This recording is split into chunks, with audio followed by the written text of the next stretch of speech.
మిత్రులు అడుగుతున్నారు సంసారంలో పాల్గొనడం how frequently we have to do అని. ఒకసారి నాకు ఒక లేడీ అడ్వకేట్ వచ్చారు. వారి హస్బెండ్ని తీసుకొని ఆవిడ ఒక డైరీ తీసి, మా పెళ్ళి 3 years అయింది సార్, మేము 3-4 times కన్నా ఎక్కువ కలవలేదు, ఫలానా ఫలానా డేట్ నాడు మాత్రమే మేము సంసారం చేసాం, సో ఇన్ఫ్రీక్వెంట్గా సెక్స్ జరుగుతుంది, మీరు ట్రీట్మెంట్ ఇవ్వండి అని అడిగారు. సో అసలు వాట్ ఈజ్ నార్మల్? ఎవరికి నార్మల్ ఇన్నిసార్లు చేస్తేనే వీళ్ళకి తృప్తి ఉంటుంది అన్న కాన్సెప్ట్, అన్న సైంటిఫిక్ స్టడీ ఏమీ లేదు. కనీసం వారానికి 2 సార్లు చేస్తే ప్రాస్టేట్ క్యాన్సర్ అనేది తక్కువ శాతం మందికి వస్తుంది. చాలామందికి బీపీ, హార్ట్ అటాక్లు రాకుండా ఉంటాయి. That is the minimum. వారానికి 2 సార్లు అనేది. వారానికి 2 సార్లు చేస్తే నెలకు 8 సార్లు అవుతుంది. 12 నెలలు ఉంటాయి కనుక 12×96, 100కు 96 మార్కులు వచ్చినట్టే వారానికి 2 సార్లు చేస్తే. కనుక కనీసం వారానికి 2 సార్లు చేయండి. దీన్ని క్యాలెండర్ సెక్స్ అంటారు. కొద్దిమందికి నేను చెప్తాను ప్రతి బుధవారం, శనివారం చేయండి అని. శనివారం నాడు చాలామంది చెప్తారు, మేము సెక్స్లో పాల్గొన్న తర్వాత బాగా అలసిపోతాం సార్, నెక్స్ట్ డే మాకు ఇబ్బంది పడతాం, ముఖ్యంగా ట్యాబ్లెట్స్ వేసుకున్న తర్వాత హెడేక్ ఉంటుంది, ట్యాబ్లెట్స్ లేకుండా సంసారం చేయలేని పరిస్థితి ఉంది అని చెప్తారు. వాళ్ళకు చెప్తాను సాటర్డే చేయండి. సాటర్డే చేయడం వల్ల సండే హాలిడే చాలామందికి ఉంటుంది కనుక దే కెన్ డూ ఇట్. ఇంకొక ప్రాబ్లం ఏంటంటే నైట్ డ్యూటీలు. నైట్ డ్యూటీ చేసే స్టాఫ్కి డే టైంలో అది ఎరెక్షన్ రాకపోవచ్చు. వాళ్ళు అలసిపోయి ఇంటికి వచ్చి పడుకుంటారు. సో వాళ్ళు పడుకొని లేచిన తర్వాత ఈవినింగ్ ట్యాబ్లెట్ వేసుకొని కూడా సంసారం చేయొచ్చు.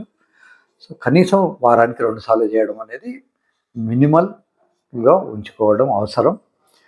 నిజానికి ఎక్కువసార్లు కూడా చేస్తే తప్పులేదు. ఒక వ్యక్తి ఎన్నిసార్లు రన్నింగ్ చేయగలడు? వాడికి ఉన్న స్టామినాను, వాడికి ఉన్న ఇంట్రెస్ట్ని బట్టి. ఇప్పుడు ఫిజికల్ డైరెక్టర్స్ అంటారు, స్కూల్లో టీచర్స్ ఉంటారు, ఎవరైతే డ్రిల్ మాస్టర్ అంటారు. సో వాళ్ళు రోజుకు 6 నుంచి 8 గంటలు ఫిజికల్గా హార్డ్ వర్క్ చేస్తూనే ఉంటారు. సో వాళ్లకు రోజుకు 6 సార్లు కూడా సంసారం చేయొచ్చు. కానీ ఎవడైతే ఉద్యోగంలో సెడెంటరీ లైఫ్ లీడ్ చేస్తూ ఏసీ రూమ్లో కూర్చొని కనీసం డోర్ దగ్గర కూడా వెళ్లకుండా బెల్ కొట్టి మంచినీళ్ళు తెమ్మనో చాయ్ తెమ్మనో కింద ఉన్నటువంటి స్టాఫ్కి ఆర్డర్ ఇచ్చే ఆఫీసర్లు ఉన్నారనుకోండి, అతనికి సెడెంటరీ లైఫ్ వల్ల ఆయనకు రన్నింగ్ చేసే హ్యాబిటే ఉండదు. ఆయన ఒకసారి చేస్తేనే అలసిపోతాడు. ఆ ఒకసారి కూడా 2-3 రోజులకు ఒకసారి కానీ చేయలేడు. అదే ఎవరైతే రెగ్యులర్గా ఫిజికల్గా స్టామినా మెయింటైన్ చేస్తారో వాళ్ళు ఎక్కువసార్లు కూడా చేయొచ్చు. అలాగే అమ్మాయిలు రోజుకి ఎన్నిసార్లు డ్యాన్స్ చేయగలరు? వాళ్ళకున్న స్టామినా. ఒక వ్యక్తి నుంచి ఇంకో వ్యక్తికి తేడా ఉంటుంది. ఒక వ్యక్తి రోజుకు 4 గంటలు డ్యాన్స్ చేయొచ్చు. రేఖ అని ఒక ఫేమస్ హిందీ యాక్ట్రెస్ ఉన్నారు. ఆవిడ పెద్ద ఆవిడ రోజు ఇప్పటికీ డ్యాన్స్ చేస్తారట. రోజు కొన్ని గంటల సేపు భరతనాట్యం చేస్తారట. సో అలా నాట్యం చేసేవాళ్ళు కానీ, రన్నింగ్ చేసేవాళ్ళు కానీ, జనరల్ స్టామినా ఉన్నవాళ్ళు ఎక్కువసార్లు పాల్గొనవచ్చు. ఎవరికైతే స్టామినా లేదో, ఎవరైతే తొందరగా అలసిపోతారో వాళ్ళు చేయలేరు. కనుక దీనికి ఒక నామ్, ఇన్నిసార్లు చేస్తేనే వీడు పాసు, ఇన్ని మార్కులు వస్తేనే పాస్ అయిపోయాడు, ఇన్ని మార్కులు వస్తే ఫెయిల్ అయ్యాడు అనడానికి ఏమీ ఉండదు.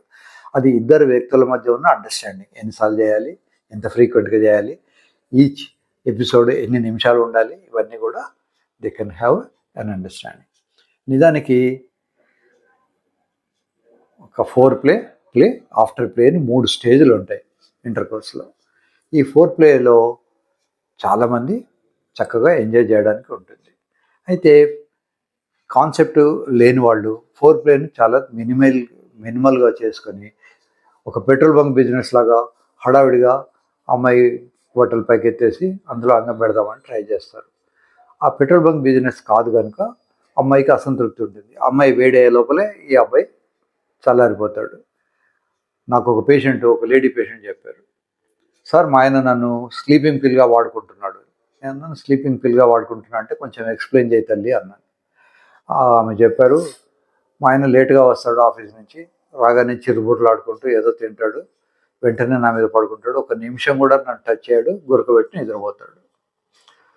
నాకు రాత్రంతా మెలకువతోటే ఉంటుంది, నిద్ర రాదు. ఈయనేమో నన్ను స్టిమ్యులేట్ చేసి వదిలేస్తాడు. కరెక్టే. దీనికి సొల్యూషన్ ఏది అంటే వాళ్ళు చక్కగా ప్లేలో టైం స్పేర్ చేసుకోవాలి. ప్లేలో వెళ్ళే ముందు చక్కగా స్నానం చేయాలి, సెల్ ఫోన్ ఉంటే ఆఫ్ చేసుకోవాలి, ఏదైనా సెంట్ వాడుకోవాలి, ఫ్లవర్స్ పెట్టుకోవాలి, ఏదైనా అలర్జీ ఉంటే వాటిని అవాయిడ్ చేయాలి. అమ్మాయికి అలర్జీ ఉండొచ్చు, అబ్బాయికి అలర్జీ ఉండొచ్చు, సెంట్ అలర్జీ ఉండొచ్చు, ఫ్లవర్స్ అలర్జీ ఉండొచ్చు. సో, అవన్నీ ముందే ప్లానింగ్ డిస్కస్ చేసుకొని ఉండాలి. హెవీగా తింటే శృంగారంలో పాల్గొనలేరు. కనుక లైట్‌గా తిని ఉండాలి. ఒకవేళ బాగా ఎక్కువ ఆకలేస్తే శృంగారం అయిపోయిన తర్వాత మళ్ళీ కూర్చొని తినాలి గానీ, శృంగారం కన్నా ముందే హెవీగా తినకూడదు. ఆయాసం వచ్చేటట్టు తినకూడదు. ఎక్కువ స్పైసీ ఫుడ్, బిర్యానీ లాంటివి అవాయిడ్ చేయాలి.